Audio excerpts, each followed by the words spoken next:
বাবা লালু, কয়দিন ধরে দেখছি তোমার খুব মন খারাপ। পড়াশোনায় দেখছি মন নাই, এরকম করলে তো রেজাল্ট খুব খারাপ হবে। কাহিনী কি?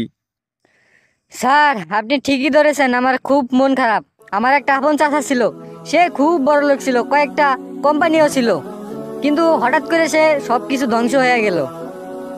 একদম পথের ফকির হয়ে গেছে, পাগল হয়ে গেছে। সেজন্য তাকে ডাক্তারখানায় ভর্তি করে চিকিৎসা দেওয়া হচ্ছে। আর এটা নিয়ে আমাদের পরিবারের সবাই খুব চিন্তিত।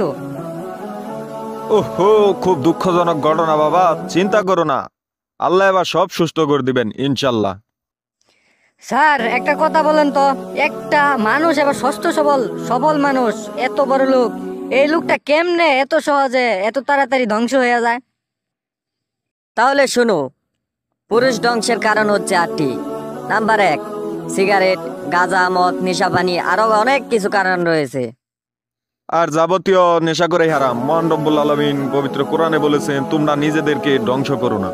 আর নেশা সম্পর্কে এই আয়াতটি বলেছে। নাম্বার 2, কাঁচা হলুদ আর লাল রঙের কাপড় পরা, এই দুই ধরনের কাপড়ই নিষেধ করেছেন পুরুষদের জন্য।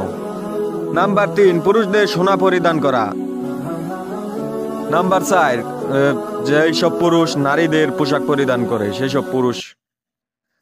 নাম্বার 5, সিল্কের পোশাক বা রেশম জাতীয় পোশাক পরিধান করা।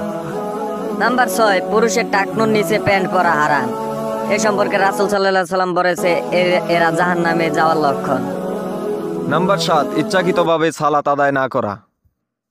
যে ইচ্ছাকৃতভাবে সালাত ছেড়ে দিল সে কুফরি করল। সর্বশেষ তথা 8 নাম্বার, দৃষ্টি সংযত না রাখা, যেমন গান বাজনা শোনা করা ইত্যাদি। এ বিষয়ে কোরআন মাজিদে বলা হয়েছে, নিশ্চয়ই কান, চোখ, মুখ এর হিসাব দিতে হবে। সূরা বনি ইসরাইল আয়াত নাম্বার 36। এখন তুমি বলো তো বাবা, তোমার চাচার মধ্যে এই 8টি মধ্যে যে কোনো একটি বদ অভ্যাস ছিল? কি আর বলবো স্যার, আমার চাচা তো আগে 5 ওয়াক্ত নামাজ পড়তো, সব ইবাদত করতো। আর আমার চাচা যখন এত টাকা পয়সার মালিক হলো, তখন বারে বারে ইসলাম থেকে সরে আসলো। আর আপনি যে 8টি বৈশিষ্ট্যের কথা বললেন, এগুলা সবগুলো আমার চাচার ভিতরে ছিল। এখন আমি বুঝতে পারছি আমার চাচা কেন ধ্বংস হয়ে গেল এভাবে। এখন তুমি এগুলো তোমার চাচাকে ভালোভাবে বোঝাও যে এই 8টি বৈশিষ্ট্যের মধ্যে যদি একটি বৈশিষ্ট্য থাকে তাহলে সে ধ্বংস হয়ে যাবে। তুমি তাকে ভালোভাবে বুঝিয়ে এসব ছেড়ে দেওয়ার সিদ্ধান্ত জানাও।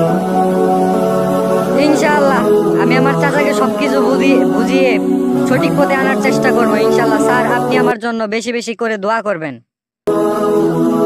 আসসালামু আলাইকুম সুপ্রিয় দর্শক বন্ধুরা, আমি যে 8টি বৈশিষ্ট্যের কথা বললাম, এগুলো আমাদের আপনার আমার মধ্যে যে কোনো একটি থাকতে পারে বা আমাদের অজান্তেও হয়ে থাকতে পারে। তাই চলুন আমরা এই বিষয়ে সচেতন হই।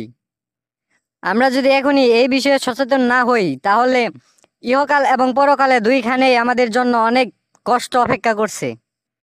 ভিডিওটি কেমন লাগলো অবশ্যই কমেন্ট করে জানাবেন। আর ইসলামিক ভিডিও শেয়ার করে ইসলামকে ছড়াতে আপনিও ভূমিকা রাখবেন ইনশাআল্লাহ।